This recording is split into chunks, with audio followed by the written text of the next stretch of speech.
For centuries, we have believed ourselves to be the only storytellers on this planet. Humanity, with its complex languages and rich cultures, has often felt separate from the rest of the natural world. We write, we sing, we speak, and in doing so, we share our most profound thoughts and deepest emotions. This ability to communicate seems to define us. It is the bedrock of our societies, the tool with which we build empires and forge relationships. We have long considered this intricate dance of words and symbols a gift unique to our species, a solitary light of consciousness in a silent, unthinking wilderness. But what if we were wrong? What if the world is not silent at all? The truth is, communication is everywhere. It is a fundamental thread woven into the very fabric of life itself. The natural world is not a quiet stage for our human drama. It is a bustling, vibrant theater of conversations. From the highest mountain peaks to the darkest ocean depths, animals are constantly talking. They are sharing information, expressing intentions, and navigating their complex social lives. Their languages may not use words, but they are no less meaningful or sophisticated. They use sounds, signals, and scents to convey messages vital for their existence. The world is alive with a chorus of voices, a symphony of signals that has been playing long before we ever arrived. All around us, a hidden dialogue is taking place, carried on the wind, through the water, and across the forest floor. A wolf's howl echoing through a valley is not just a lonely cry. It is a message to its pack, a declaration of territory to its rivals. The brilliant flash of a firefly in the twilight is a carefully timed invitation, a beacon of light seeking a mate in the darkness.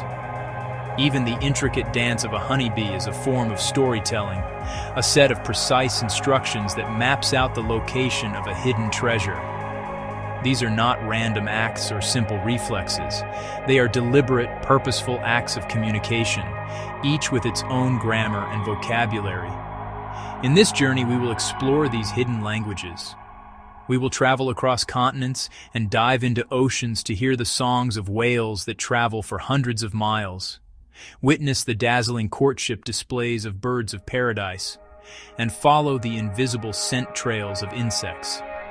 We will see that communication is the key that unlocks the secrets of animal behavior, finding a partner, raising young, locating food, and avoiding danger. The world is full of stories, shared in languages we are only just beginning to understand. It is time for us to stop and, listen. Communication is not a luxury in the animal kingdom. It is the cornerstone of survival. Every signal, whether it is a sound, a sight, or a scent, serves a critical purpose. It is a tool honed by millions of years of evolution, designed to solve the fundamental challenges of life. For an individual to pass on its genes, it must first find a mate. It must also find food and avoid becoming food itself. A well-timed alarm call can mean the difference between life and death for an entire flock, while a subtle scent marker can guide a predator away from a den of vulnerable young. Think of the intricate social lives that animals lead. Many species live in complex groups, from the tight-knit family units of elephants to the vast, teeming cities of ants. These societies can only function through constant communication. It is the glue that holds them together, allowing for cooperation, coordination, and the maintenance of social hierarchies. A gentle nudge, a specific call, or a shared grooming session can reinforce bonds and ensure the smooth running of the group. An animal does not just shout danger, it might have one call for a predator in the air, like an eagle, and another for a predator on the ground, like a snake.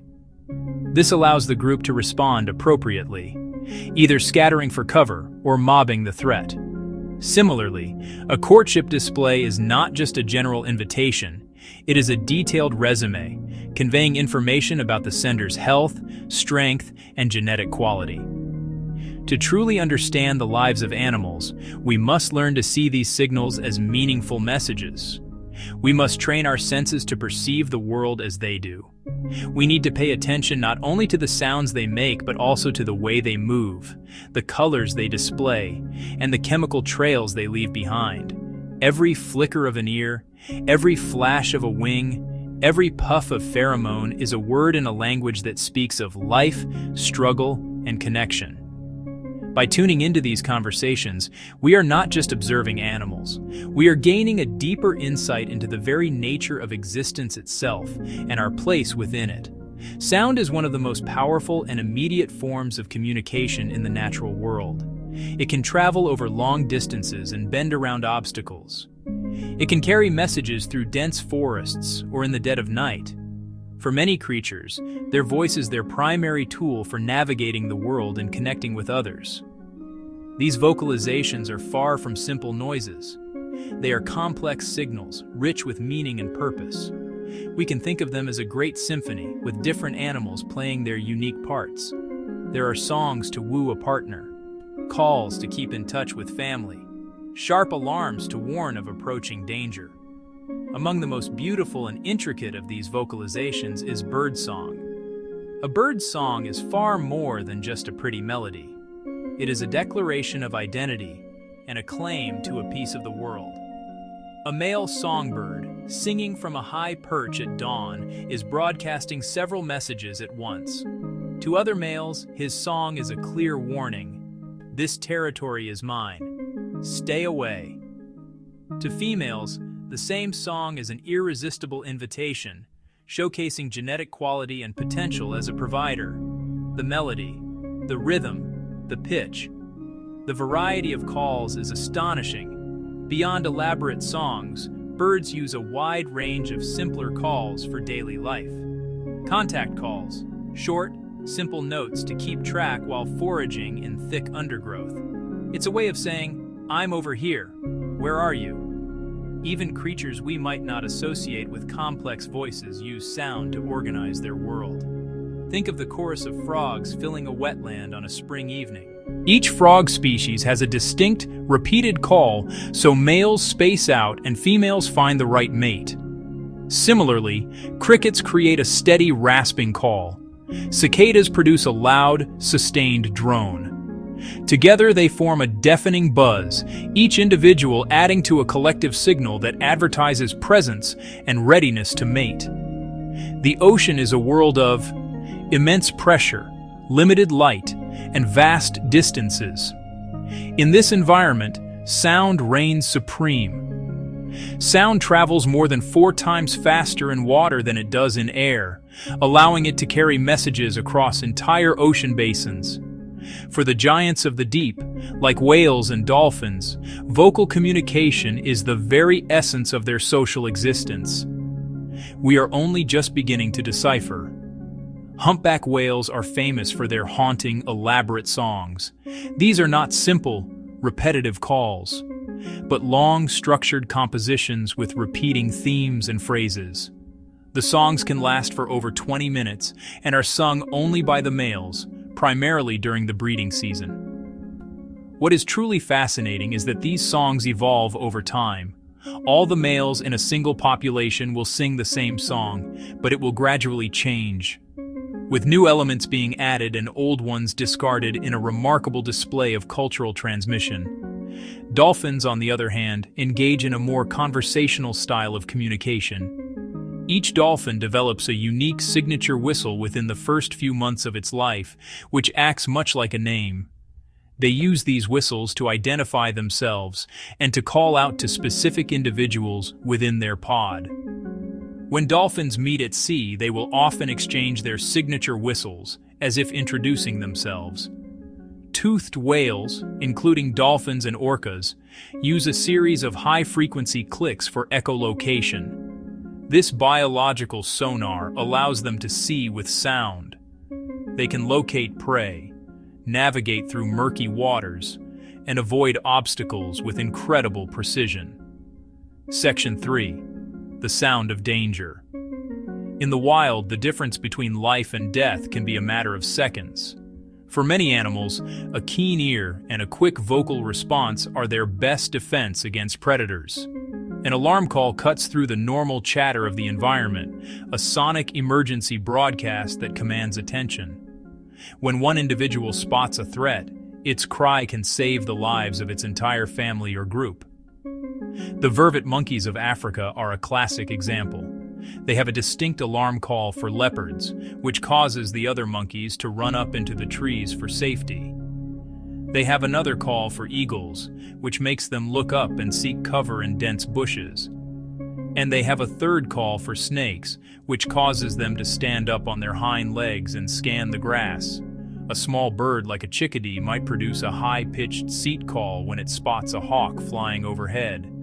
This sound is acoustically designed to be difficult for the hawk to locate, warning other chickadees without revealing the caller's position. However, if the threat is a perched owl, the chickadee will switch to a loud, broad-frequency chick-a-dee-dee-dee call. This call recruits other small birds in the area to join in and mob the predator. The number of D notes at the end of the call even indicates the level of the threat. The effectiveness of these alarm systems is amplified because many species have learned to understand the languages of others. A squirrel will react to the alarm call of a jay. This creates a vast, interconnected communication network for safety. An alarm call from one creature sends a ripple of awareness through the entire ecosystem, putting everyone on high alert.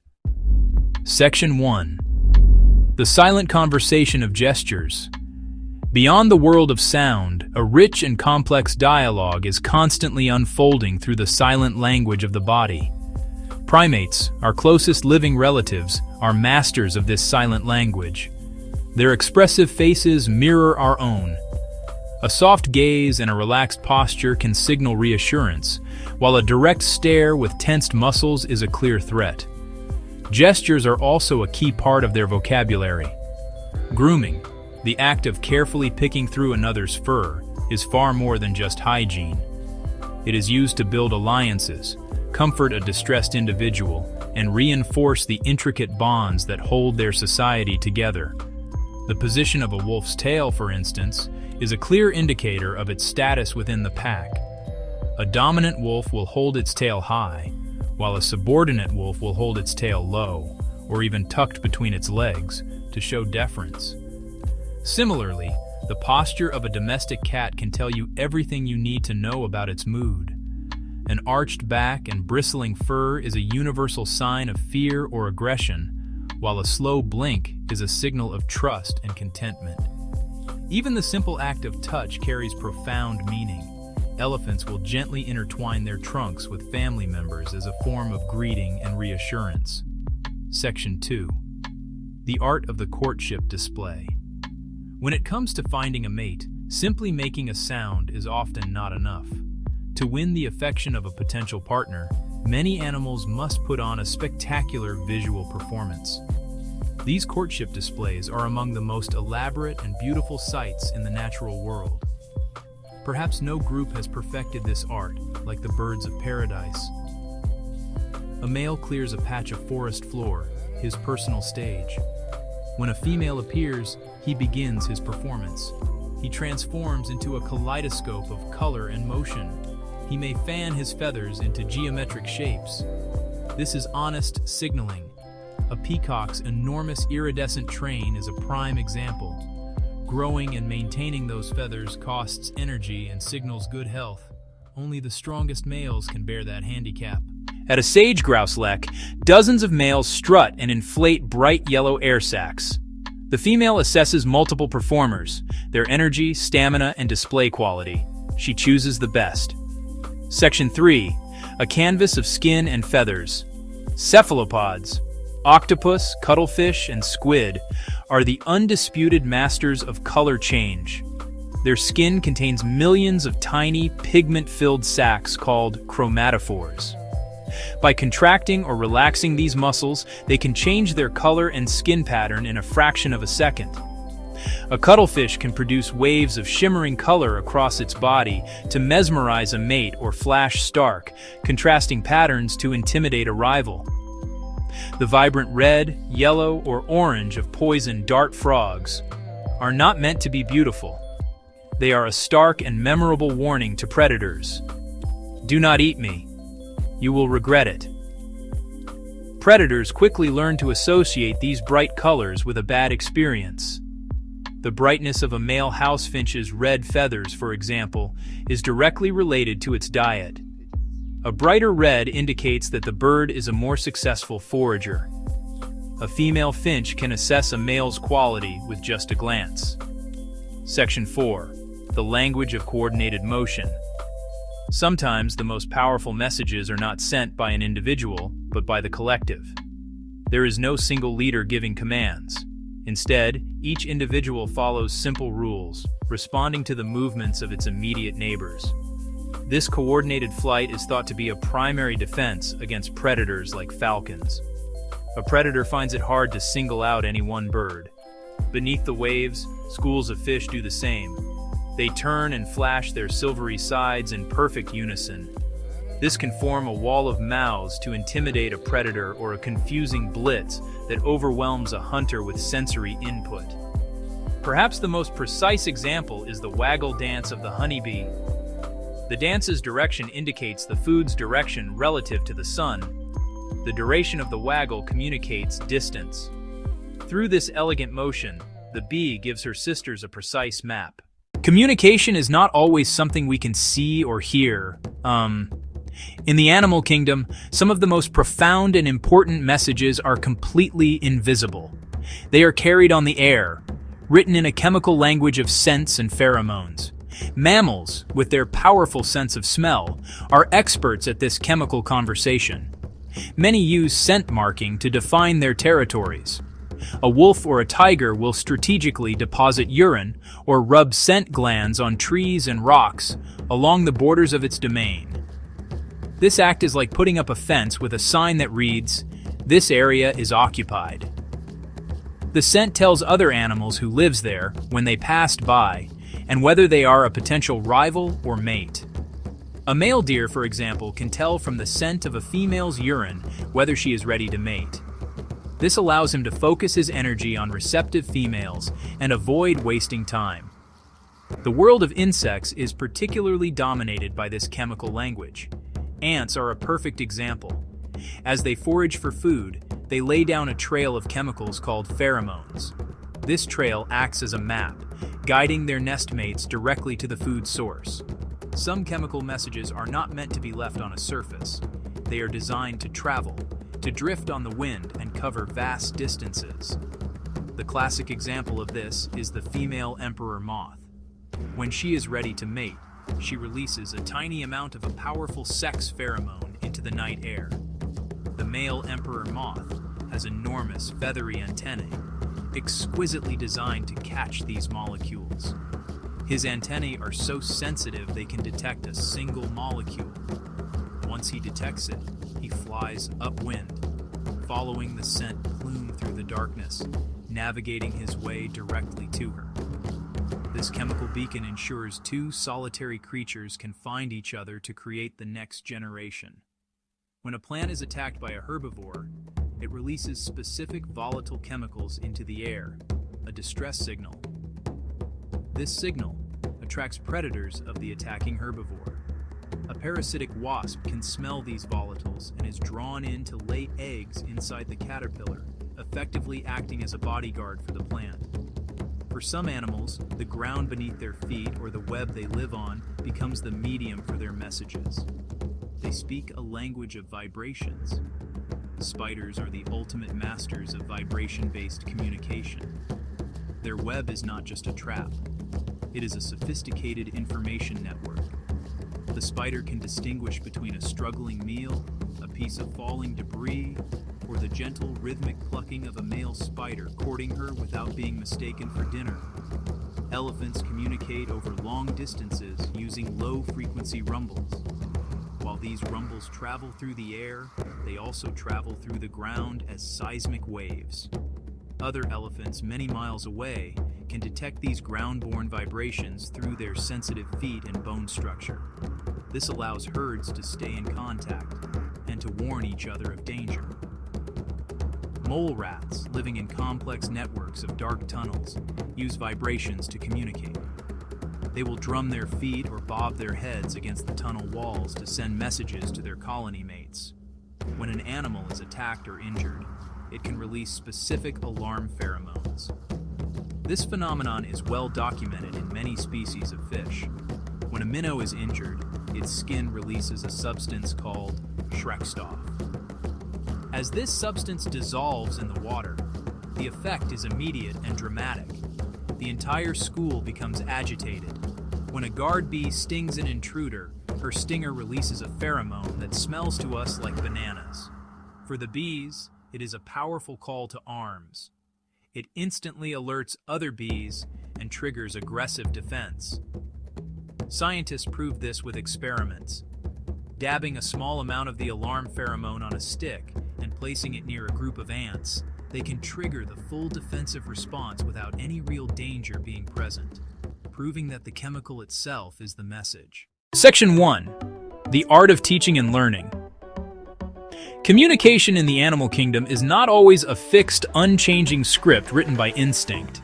In many species, the ability to communicate effectively is a skill that must be learned. A young dolphin calf develops this whistle during its first few months of life, and its mother plays a crucial role. She provides constant acoustic feedback, shaping the calf's vocalizations until it settles on a distinct, recognizable whistle. This is active mentorship.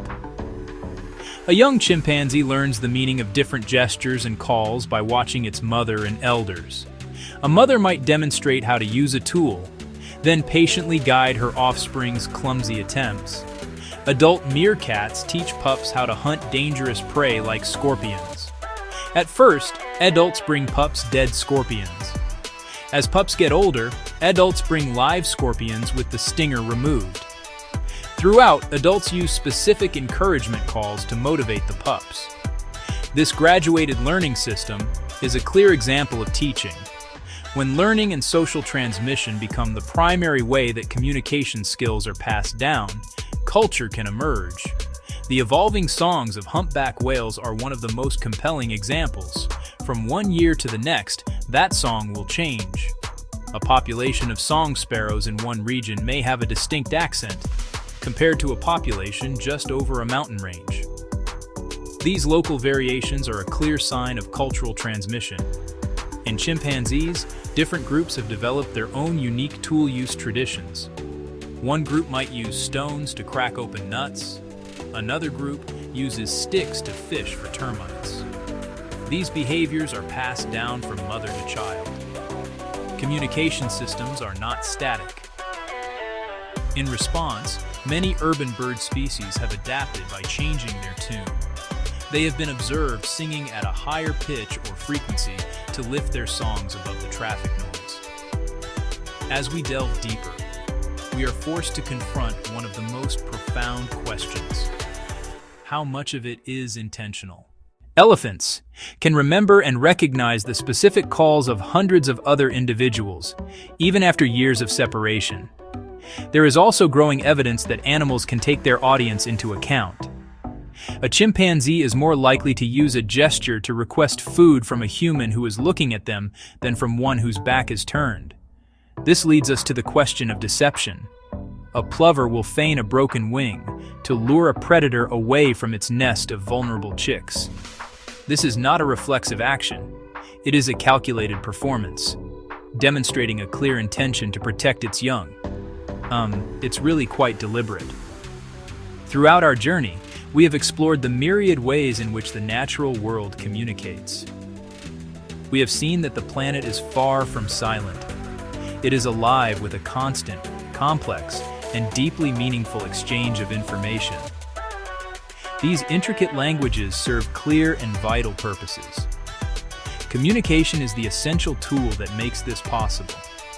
It is the key to avoiding danger. It is the language of love, and it is the glue of society. Studying these hidden languages expands our understanding of intelligence. We discover minds that are different, yet no less remarkable. We find evidence of memory, intention, learning, and even culture. The conversations of the wild are happening all around us, all the time. Hearing them requires more than just our ears. It requires a conscious shift in our perception.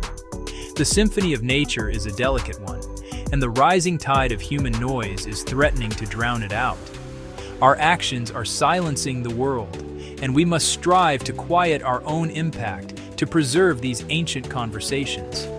By learning to listen, we not only enrich our own lives, but also become better stewards of the planet.